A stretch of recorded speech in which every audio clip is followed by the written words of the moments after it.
Next we are going to learn about Python strings. तो हमने string के अंदर एग्जाम्पल लिया है इस वर्ड नाम के वेरिएबल का, जिसके अंदर हमने एक स्ट्रिंग को स्टोर करा है। अब पाइथन स्ट्रिंग्स के बारे में हमें ऑलरेडी पता है कि स्ट्रिंग्स को हम सिंगल कोट में भी क्रिएट कर सकते हैं, डबल कोट में भी क्रिएट कर सकते हैं, and we can also create them in triple quotes. पर जनरली हम अपनी स्ट्रिंग्स को डबल कोट के अंदर क्रिएट करते हैं, और अगर हमें सिंगल कैरेक्टर यूज करना है तो सिंगल कैरेक्टर वेरिएबल्स के लिए जनरली हम सिंगल कोट को यूज करते हैं। अच्छा, जो भी हमारी स्ट्रिंग होती है, string is basically a sequence of characters. मतलब इस स्ट्रिंग के अंदर ये P एक अलग कैरेक्टर है, Y अलग कैरेक्टर है, एंड इस तरीके से every individual letter is a character. In fact string के अंदर अगर हम स्पेस भी छोड़ें तो स्पेस भी अपने आप में एक कैरेक्टर होता है।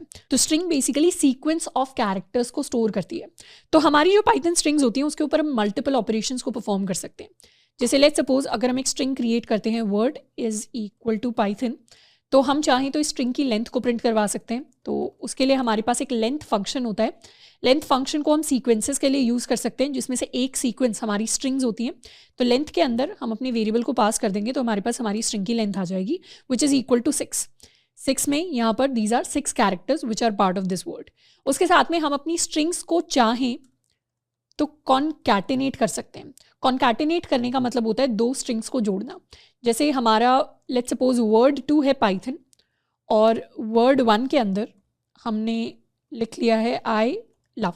तो इस तरीके से वी हैव 2 वर्ड्स। हम चाहें तो इन दोनों वर्ड्स को जोड़ सकते हैं, and we can create a new word by joining these two with the plus operator. Plus operator numbers को तो ऐड करता है, पर स्ट्रिंग्स के केसेस में प्लस ऑपरेटर का काम होता है स्ट्रिंग्स को कॉनकैटिनेट करना, मतलब उन दोनों को एक तरीके से जोड़ देना।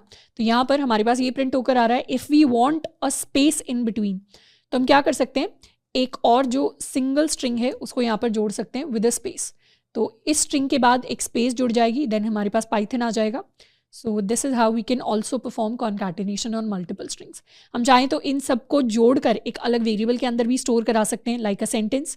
तो I can create a sentence like this, जिसको हम फिर प्रिंट कर सकते हैं। तो we can concatenate our strings at any point of time.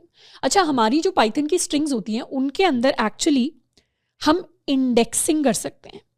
Indexes की बात हमने पहले की थी जब हमने लूप्स को डिस्कस किया था। तो इंडेक्सिंग का मतलब होता है बेसिकली हर पाइथन स्ट्रिंग के हर एक कैरेक्टर के लिए हम उसकी पोजीशन को लिख सकते हैं। जैसे अगर हम इस स्ट्रिंग का एग्जांपल लें तो यहाँ पर हमारी जो P वाला कैरेक्टर है ये पोजीशन 0 पर है, Y पोजीशन 1 पर है, T पोजीशन 2 पर है, H पोजीशन 3 पर है, O 4 पर है, N 5 पर है।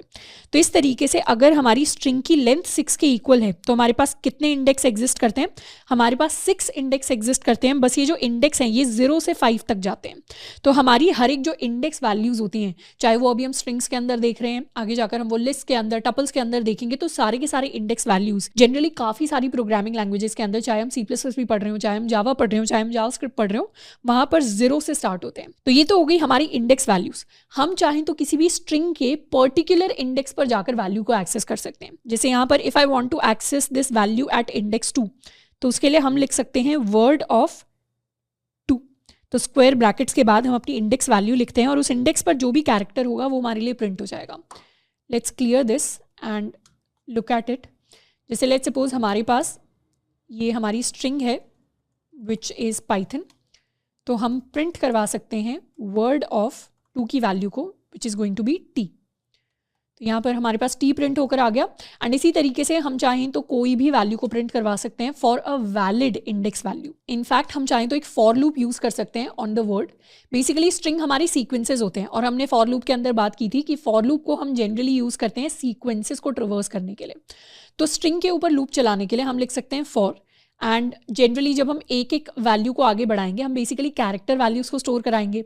तो कैरेक्टर के लिए हमने वेरिएबल ले लिया CH इन वर्ड। तो जब भी हम हर एक कैरेक्टर को प्रिंट करवाएंगे this will give us our character values जो हमारे पास प्रिंट होकर आ गई हैं। तो इस तरीके से we can also use a loop.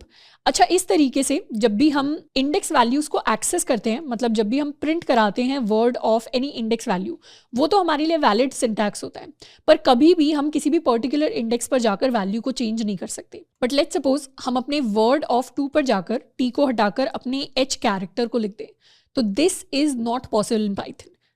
हमारे पास बेसिकली यहाँ पर एरर आ जाएगा कि string object does not support item assignment. ये बेसिकली H कैरेक्टर जो है ये एक आइटम है जिसको हम वर्ड 2 पर असाइन करने की कोशिश कर रहे हैं, पर ये जो असाइनमेंट है ये स्ट्रिंग ऑब्जेक्ट के लिए मतलब स्ट्रिंग्स के लिए पॉसिबल नहीं है। तो स्ट्रिंग्स को इसीलिए पाइथन के अंदर इम्यूटेबल कहा जाता है। स्ट्रिंग्स को हम as a data type immutable कहते हैं। इम्यूटेबल कहने का मतलब है कि एक बार अगर हमने कोई कैरेक्टर वैल्यू किसी पर्टिकुलर इंडेक्स पर असाइन कर दिए तो उसके बाद हम उसे चेंज नहीं कर सकते। हमको चेंज करेंगे तो हम नई स्ट्रिंग ही क्रिएट कर सकते हैं, पर एग्जिस्टिंग स्ट्रिंग के अंदर हम किसी पर्टिकुलर इंडेक्स पर वैल्यूज को चेंज नहीं कर सकते। That is why Python strings are immutable.